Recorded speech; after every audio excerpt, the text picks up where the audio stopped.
Good morning. I wanted to show y'all something fascinating we noticed yesterday, and I have done some additional digging this morning. So we saw a saddleback caterpillar being parasitized by a wasp, and now we have a sphinx moth.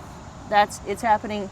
And usually the sphinx moth most people notice this happening to is the tobacco or tomato hornworm, which is a type of sphinx moth as well. But this, it's moving, is, I didn't know what kind of sphinx moth it was, and I put it on the back burner because I didn't have time to figure it out yesterday, and it didn't, but in digging this morning, I was like, well, that doesn't make any sense. It's a pawpaw sphinx moth. Why is it on a holly?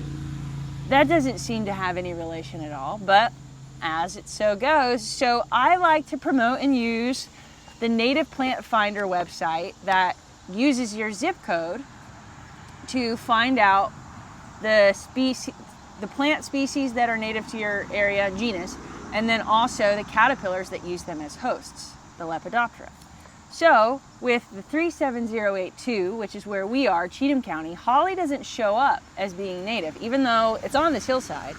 But I do know where it is native to, and I've seen it in Coffee County. So I put in Coffee County zip code, and sure enough, when I put in that zip code, the pawpaw sphinx moth popped up as being attached to the holly. And then also in this wonderful resource that I use all the time, Caterpillars of Eastern North America by David Wagner. Same. In the pawpaw sphinx moth, it also mentions especially inkberry and other deciduous hollies as well as pawpaw. So this is not a deciduous holly, it is an American holly. So all that to say, nature's fascinating and not always comfortable, but do yourself a favor. And when you're considering things to put in your yard, think about not only is it pretty to us, but what is the plant that I'm installing in my yard going to support?